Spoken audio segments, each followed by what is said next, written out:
જય સ્વામિનારાયણ.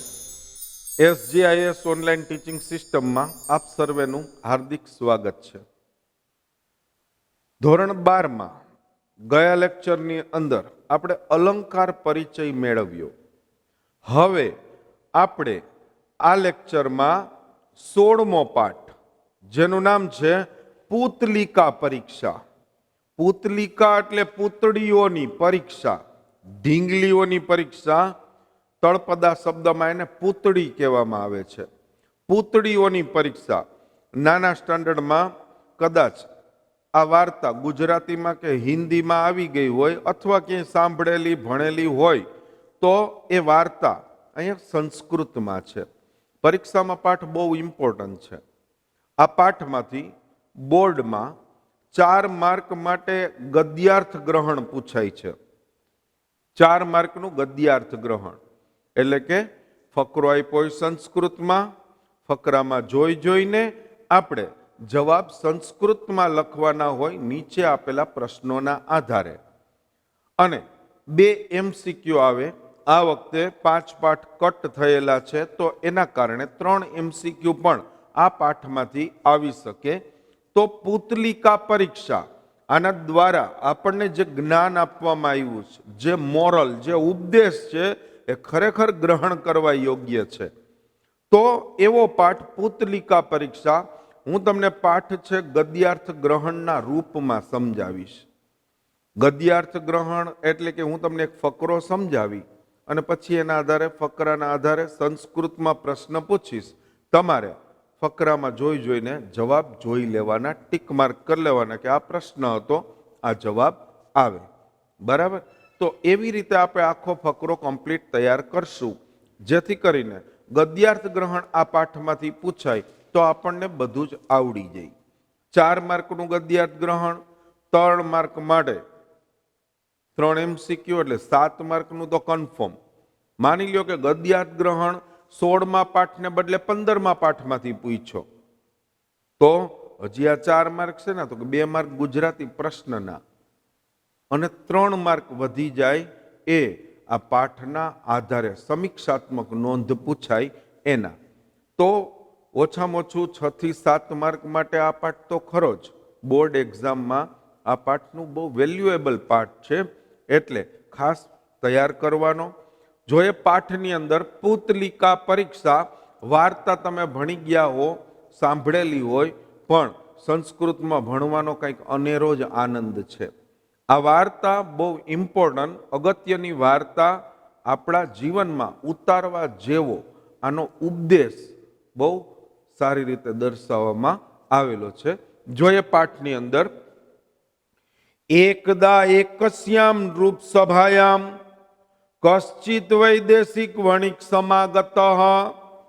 એકદા એટલે એકવાર, એકસ્યામ એટલે કોઈ એક, નૃપ સભાયામ રાજાની સભામાં, એકવાર કોઈ એક રાજાની સભામાં, કશ્ચિત કોઈ એક, વિદેશિક વણિક, વિદેશી વણિક, વણિક એટલે વેપારી, વાણિયો એવો અર્થ થાય. વણિકનો અર્થ આપણે વણિક જ રાખશું. એકવાર કોઈ એક રાજાની સભામાં કોઈ એક વિદેશી વણિક, સમાગત એટલે આવ્યો. પહેલું વાક્ય થયું. એકવાર કોઈ એક રાજાની સભામાં કોઈ એક વિદેશી વણિક આવ્યો.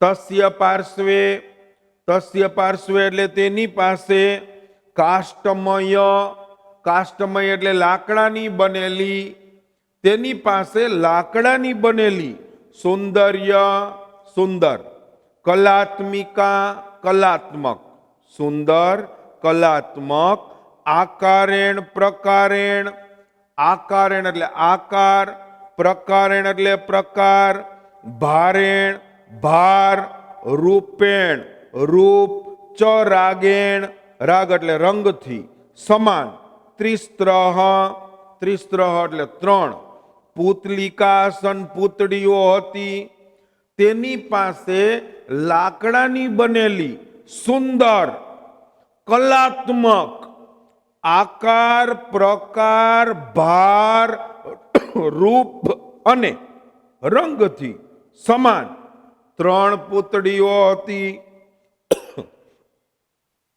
બીજું વાક્ય થયું, તેની પાસે લાકડાની બનેલી સુંદર કલાત્મક આકાર, પ્રકાર, ભાર, ભાર એટલે વજન, રૂપ અને રંગથી સમાન ત્રણ પૂતળીઓ હતી. કોઈ એક રાજાની સભામાં વિદેશથી એટલે બીજા રાજ્યનો કોઈ એક વણિક આવ્યો. એની પાસે લાકડાની બનેલી ત્રણ પૂતળીઓ હતી. લાકડાની કેવી હતી? તો કે એકદમ સુંદર હતી, કલાત્મક હતી, આકાર, પ્રકાર, ભાર, રૂપ અને રંગથી સમાન હતી. બધી રીતના ત્રણે ત્રણ પૂતળીઓ હતી ને એક સમાન લાગતી હતી. બે વાક્ય થયા. એકવાર કોઈ એક રાજાની સભામાં કોઈ એક વિદેશી વણિક આવ્યો. તેની પાસે લાકડાની બનેલી સુંદર કલાત્મક આકાર, પ્રકાર, ભાર, રૂપ અને રંગથી સમાન ત્રણ પૂતળીઓ હતી. રાજસભાયામ ઉપસ્થિત, રાજસભાયામ એટલે રાજસભામાં ઉપસ્થિત થયેલા અસૌ વણિક, તે વાણિયાએ રાજસભામાં ઉપસ્થિત થયેલા તે વણિકે તાહા પુતલિકાહા, તે પૂતળીઓ નૃપમ પ્રદર્શયતી, નૃપ એટલે રાજાને, પ્રદર્શતી એટલે બતાવી. રાજસભામાં ઉપસ્થિત થયેલા તે વણિકે તે પૂતળીઓ રાજાને બતાવી. નૃપતિ રાજાએ સ્વ કર કમલ્યો, સ્વ એટલે પોતાના, કર એટલે હાથ, કમલ્યો કમળ સમાન. રાજાએ પોતાના કમળ સમાન હાથમાં ગૃહિત્વા લઈને તાહા પશ્યતી, તેને જોઈ, તે એટલે તે પૂતળીઓને જોઈ. રાજાએ પોતાના હસ્ત કમળ સમાન હાથવાળા, એટલે કીધું છે રાજાએ પોતાના કમળ સમાન હાથમાં લઈને તે પૂતળીઓને જોઈ. કલાત્મિકા તાહા, કલાત્મક તાહા એટલે તે પૂતળીઓએ નૃપતે મનમ હરંતી, નૃપતે એટલે રાજાનું મન, હરંતી એટલે હરી લીધું. કલાત્મક તે પૂતળીઓએ રાજાનું મન હરી લીધું. નૃપતિ રાજાએ તમ વણિજમ, તે વણિકની પ્રશંસા કરી.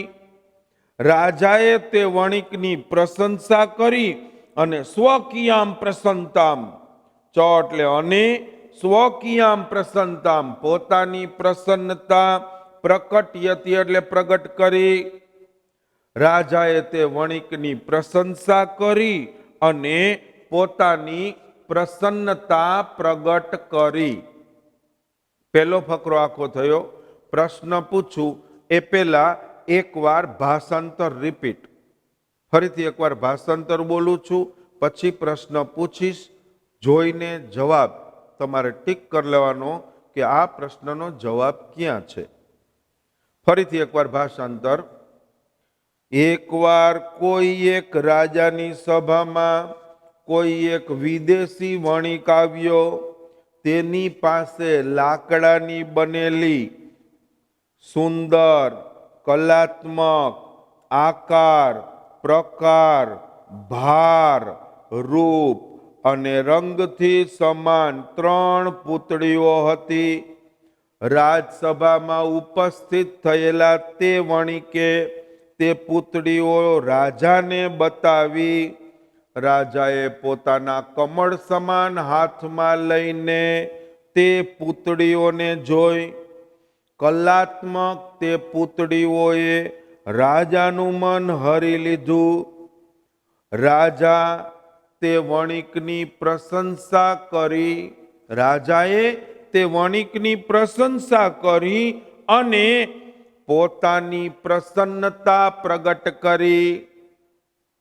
હવે જો આ ફકરો છે એ ગદ્યાર્થ ગ્રહણમાં આવે તો આમાંથી આ પ્રમાણે પ્રશ્ન પૂછાય. પહેલો પ્રશ્ન આવે, એકદા એકસ્યામ રૂપ સભાયામ કહ સમાગતઃ. એકદા એકસ્યામ રૂપ સભાયામ કહ સમાગતઃ. જવાબ શું લખવાનો તમારે? વિદેશિક વણિક. પણ ખરેખર આટલો જવાબ ચાલે નહીં. જ્યારે પણ તમે બોર્ડમાં કે અહીંની એક્ઝામમાં તમે જવાબ લખો ને તો બેટા આખા પ્રશ્નનો સંપૂર્ણ જવાબ લખો. આખું લખવાનું. એકદા એકસ્યામ નૃપ સભાયામ કશ્ચિત વિદેશી વણિક સમાગત. આખો જવાબ લખવાનો. બીજો પ્રશ્ન આવે, વણિકસ્ય પાર્શ્વે કતિ પુતલિકાઃ સંતિ.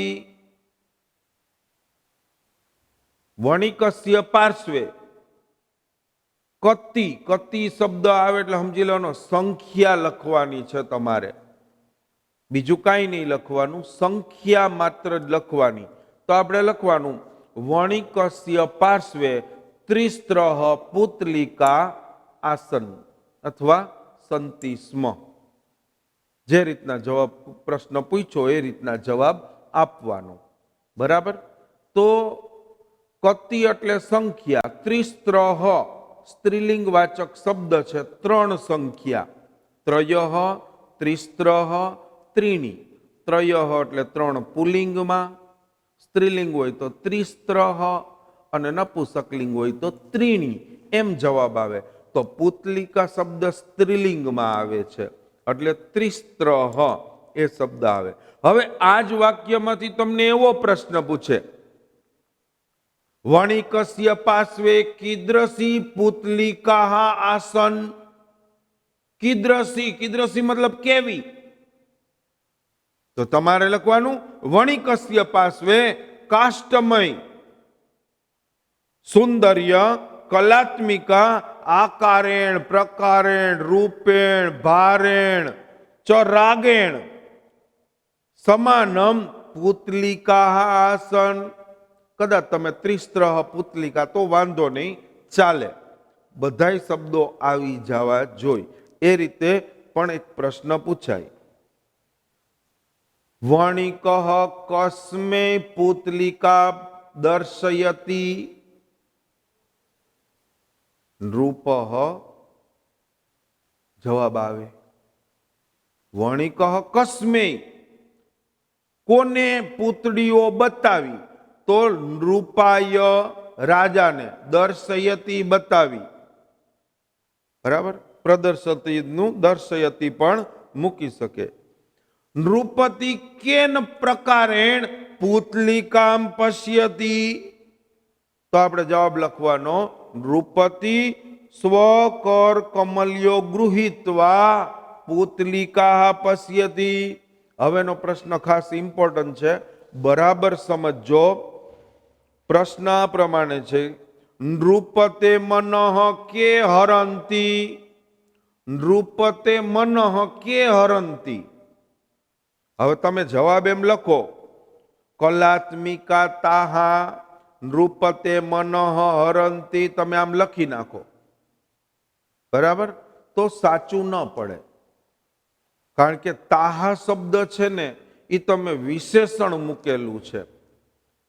પ્રશ્નમાં વિશેષણ મૂકો તોય પાછો પ્રશ્ન થાય. કલાત્મિકા તાહા નૃપતે મનઃ હરંતી. કલાત્મક તેઓએ રાજાનું મન હરી લીધું. તેઓએ એટલે આપણને પાછો પ્રશ્ન થાય, કોણે? એટલે ન્યા તાહા ન ચાલે. બોર્ડમાં એક વખત આવું બનેલું હતું કે તાહા લખેલું હોય તો પ્રશ્નનો જવાબ ખોટો પડેલો હોય. કલાત્મિકા તાહા, તાહાની જગ્યાએ લખવું પડે તમારે પુતલિકાહા. કલાત્મક પુતળીઓએ રાજાનું મન હરી લીધું. રાજા કમ પ્રશંસંતિ ચ રાજા કિમ પ્રકટ્યતિ. એક જ પ્રશ્નમાં બે જવાબ છે, તો આખે આખું વાક્ય તમે લખી શકો. નૃપતિ તમ વણિજમ પ્રશંસન્તિ ચ સ્વકીયામ પ્રસન્નતામ પ્રકટયતિ. તો આ રીતે પેલા ફકરાની અંદરથી પ્રશ્નો થાય. તો હવે કોઈ પણ પ્રશ્ન પૂછાય તો તમને આવડી જાય, કારણ કે બધા જ આપણે 4 કરતાં પણ વધારે પ્રશ્નો આમાંથી કાઢેલા છે. બરાબર. પેલો ફકરો આખો થયો. ફરીથી એકવાર કન્ટિન્યુટી જળવાઈ રહે એટલા માટે ફરીથી ભાષાંતર કરું છું. એકવાર કોઈ એક રાજાની સભામાં કોઈ એક વિદેશી વણિક આવ્યો. તેની પાસે લાકડાની બનેલી સુંદર, કલાત્મક, આકાર, પ્રકાર, ભાર, રૂપ અને રંગથી સમાન 3 પૂતળીઓ હતી. રાજસભામાં ઉપસ્થિત થયેલા તેણે તે પૂતળીઓ રાજાને બતાવી. રાજાએ પોતાના હસ્તકમળમાં લઈને તે પૂતળીઓને જોઈ. કલાત્મક તે પૂતળીઓએ રાજાનું મન હરી લીધું. રાજા તે વણિકની પ્રશંસા કરી. રાજાએ તે વણિકની પ્રશંસા કરી અને પોતાની પ્રસન્નતા પ્રગટ કરી. રાજાએ પૂતળીઓને જોઈને ખુશ થઈ ગયા. અરે વાહ વણિક, તે બહુ સુંદર, એકદમ બધી જ રીતના સમાન આ પૂતળીઓ તે બનાવેલી છે એમ કહ્યું. નૃપતિ પ્રસન્નમ દ્રષ્ટવા, રાજાને પ્રસન્ન થયેલા જોઈને અસો વણિક, તે વણિકે તાહા ક્રેતુમ પ્રાર્થિત્વન, તાહા એટલે તેઓને, ક્રેતુમ ખરીદવા માટે, પ્રાર્થિત્વંત પ્રાર્થના કરી. રાજાને પ્રસન્ન થયેલા જોઈને તે વણિકે તેને ખરીદવાની પ્રાર્થના કરી. રાજા, તમને આટલી બધી આ પૂતળીઓ ગમતી હોય તો મારે વેચવી જ છે, તમે ખરીદી લ્યો ને. તતો નૃપતિ, ત્યારે રાજાએ વણિજમ વાણિયાને અથવા વણિકને તાસામ મૂલ્યમ પૃચ્છતિ, તેનું મૂલ્ય પૂછ્યું અથવા કિંમત પૂછી. ત્યારે રાજાએ વણિકને તેનું મૂલ્ય પૂછ્યું. તદા વણિક વદતી, ત્યારે વણિકે કહ્યું ત્રિસૃણામપી પુતલિકાયામ મૂલ્યમ ભિન્નમ ભિન્નમ અસ્તિ. ત્રિસૃણામ એટલે 3 પુતલિકાયામ પૂતળીઓનું મૂલ્ય ભિન્નમ ભિન્નમ અસ્તિ જુદું જુદું છે. 3 પૂતળીઓનું મૂલ્ય જુદું જુદું છે. બરાબર યાદ રાખજો, પૂતળીઓનું મૂલ્ય. એકસ્યામ રૂપ્યક માત્રમ, એકસ્યામ એટલે 1 પૂતળીની કિંમત, રૂપ્યક માત્રમ માત્ર 1 રૂપિયો છે. 1 પૂતળીની કિંમત માત્ર 1 રૂપિયો છે. અન્યસ્યા એટલે બીજીની સહસ્ત્ર રૂપ્યક માત્રમ અસ્તિ. સહસ્ત્ર એટલે 1000, રૂપ્યકમ એટલે રૂપિયા, અસ્તિ એટલે છે. બીજીની મૂલ્ય અથવા બીજીનું કિંમત, બીજીનું મૂલ્ય માત્ર 1000 રૂપિયા છે. અને તૃતીયા એકા પુતલિકા, અને ત્રીજી 1 પૂતળીની કિંમત લક્ષ્ય રૂપ્યમ મૂલ્યમ દધાતી સ્મ, લક્ષ્ય રૂપ્યકમ 1,00,000 રૂપિયા મૂલ્ય દધાતી સ્મ મેં નક્કી કરેલું છે. ત્રીજી 1 પૂતળીની કિંમત 1,00,000 રૂપિયા મેં નક્કી કરેલી છે. 2 લીટી થઈ પાછી ભાષાંતરમાં.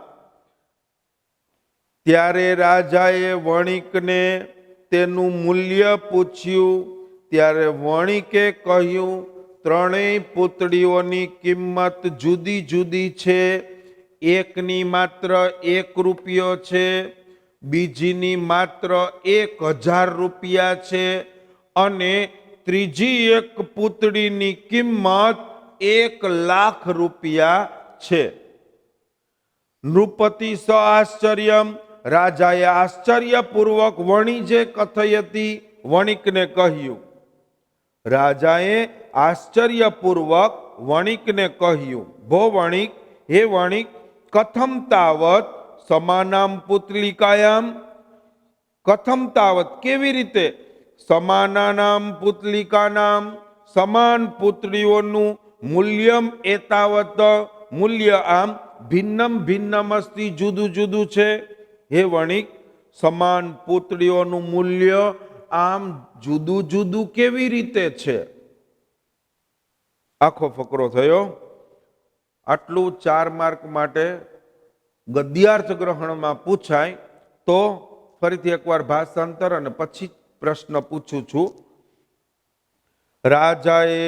રાજાને પ્રસન્ન થયેલા જોઈને અથવા ખુશ થયેલા જોઈને તે વણિકે તેને ખરીદવા માટે પ્રાર્થના કરી.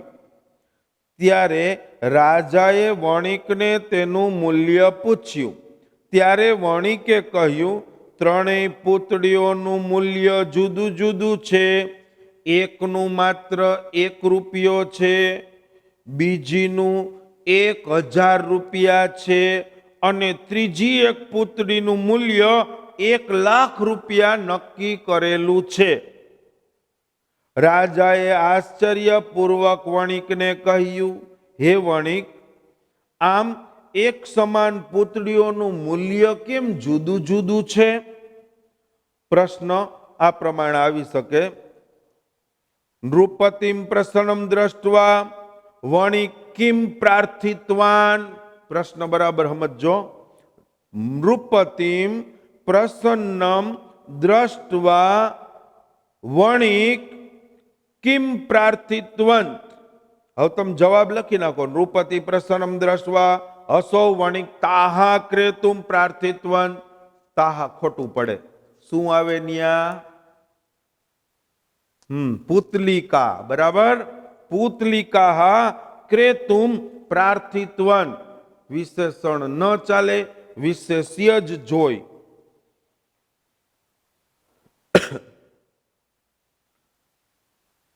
વણિક મૂલ્યસ્ય વિષયે પુતલિકા મૂલ્યસ્ય વિષયે નૃપતિમ કિમ કથયતી.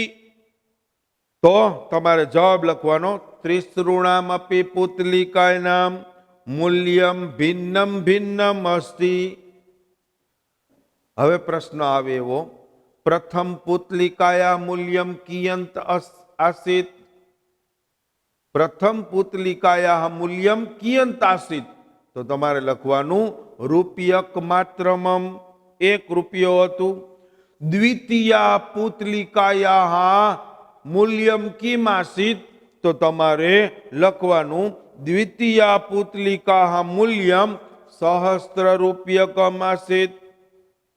તૃતીયા પુતલિકાયા મૂલ્યમ કિયંત આસિત. ત્રીજી પૂતળીનું મૂલ્ય શું હતું? તો તમારે લખવાનું તૃતીયા પુતલિકાયા મૂલ્યમ લક્ષ્ય રૂપ્યકમ આસિત. પછીનો પ્રશ્ન એવો આવે, નૃપતિ સ આશ્ચર્યમ વણિજે કિમ કથયતી. બરાબર. નૃપતિ સાશ્ચર્યમ વણિજે કિમ કથયતી. તો તમારે આખું વાક્ય લખવાનું રહે. નૃપતિ સ આશ્ચર્યમ વણિજે કથયતી ભો વણિક કથમ તાવત સમાનાનામ પુતલિકાનામ મૂલ્યમ એતાવત ભિન્નમ ભિન્નમ અસ્તિ. બરાબર. આખો ફકરો બીજો આ પ્રમાણે થયો.